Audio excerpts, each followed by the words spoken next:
So Steve Henning coming to you again from Work Truck Week 2026. As you can see, we're on the show floor and I'm chatting with Caleb. Thanks as always. Thanks for having me. We're here in the Rockport booth and maybe we'll start with this. So as we came out of last year, there was, I think, a bit of uncertainty. There were some things pressing in on the economy and so forth. We're a couple months now into 26. What are you hearing from people as you're chatting with them on the show floor? Yeah, absolutely. So Rockport's very dealer focused. There's a lot of folks here that are building around fleets. And so obviously fleets were very much down the last couple of years. Retail business obviously was down a little bit as well. But we're seeing a lot of optimism, hearing a lot of optimism, seeing that in the orders. Obviously January and February is a little slower time of the year in general. But definitely good optimism about folks thinking that this will be a rebound year for sure. That's great to hear. I think everybody, as you said, January, February, they take that breath. Yes, right? yes. Okay, yes. We've recovered from the end of the year, now let's go. And they hit Work Truck Week, and I'm looking at the booth, I see a lot of activity. What are you wanting people to come away with as they step into the booth and chat with you and your team? Sure. So I think one important thing that we like to highlight is that, while things were down and people were buckling down a little bit on cost, we were making investments. We're very fortunate to be owned by Forest River and then also Berkshire Hathaway. And so they invested in us. We invested in our facilities, doubled our capacity at both facilities over the last 2 years. And just product innovation, just trying to continually improve the products, which we've done over the last year with some new materials and options. So, well, I would say, that investment, as you talked about, I think that's really important. That's sort of how you move your business forward. So let's talk about that a little bit. Share about the products. Yeah, absolutely. So most of the new product enhancements primarily are in sidewall material. We have transferred a lot of our vehicles over to plate wall material, which is a galvanized steel skin with composite core. Which is well received in this industry in general. So we've transferred some of our products over to that and offered that. But also in our most popular product, which is behind me, our Workport, we've improved the handle technology on our doors. Partnered with Allegis on our handles and improved that quite a bit, which is going to be well received with our dealer network.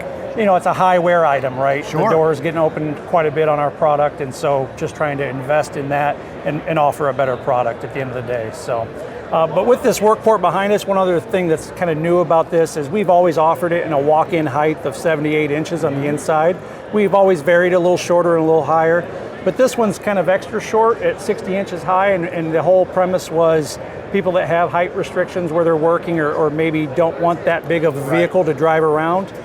Maybe they want to go through the McDonald's drive-through and be able to squeeze in. But we offered this shorter height, but with doing that, obviously it's not as friendly to walk inside of. And so where that was normally a work surface in there, we now understand that's not going to be that. So we are integrating a useful option here with a pull-out slide deck, which essentially allows them to bring their entire cargo floor out, and this extends out 100% travel.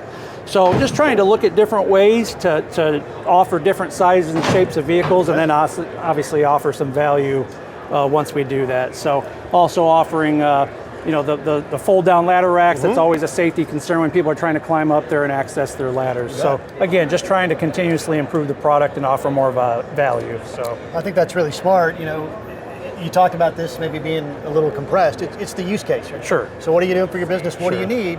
We can accommodate no matter what. We just don't want to assume that every spec we offer works for everyone, right? So we're just trying to offer some variety. Hopefully what works for one person or works for another, so just offer some options. So I think that's really smart. And I think that reflects well on the company and the fact that you go out and you listen to what your customers telling you, what do you need, and then let's develop something like that and innovate a little bit. And in this case, it's the same construction as our traditional unit, so it's not taking a lot of effort to get here. We can put this out there, get some feedback from our customer base, our dealer base, and hopefully it's something that takes off. So speaking of the feedback, what are you hearing from folks as they come into the booth and they see some of what you're offering right now? Yeah, I think it's opened their eyes to something they maybe hadn't thought about. Some of the option content, dealers are often budget conscious or price tag conscious because it's not a pre-sold unit every time. Right. So sometimes they don't want to offer additional equipment because it takes the price of that vehicle up. But I think when you're talking about safety, when you're talking about stuff that makes a job easier, very few buyers are going to see this stuff and say, yeah, I don't like that. It's just making their job a little easier, and so hopefully a better experience for them. So. Okay, well, great. Well, as we go into the rest of the year, what's your prediction for the rest of 26? Yeah, like I said, I think we're feeling some optimism. We pride ourselves on having large bailment pools, Ford and GM, and some of the others that offer the bailment pools. So we offer products so people know they can come to us and get some assistance there and have product available ready to go. But yeah, overall, I think the optimism's there that we're going to have a rebound year after a year or two of being a little slower. So. Yeah. Okay, well that's interesting, and the reason I asked that question is I've heard, as we've been talking to some dealers and so forth, is a little bit of an inventory challenge. They're kind of feeling that pinch a little bit right now, so I think that's going to be important to carry us forward. Yeah, that's the number one issue we've heard the last year or two is dealers, I've got too much inventory. My GM or my dealer principals, no more inventory, don't add any more stuff until we get rid of some of this. So by us having stuff on our lot ready to go, chassis, obviously they can make a phone call if they have that person come into the store and they don't have it on their lot, that they know we're probably going to have it and got to get it to them quickly. So that's being a good partner. And we try to add value where we can. Absolutely. Well, I appreciate the time as always. Yeah, Caleb. absolutely. Thanks for having me. You bet. Thank you.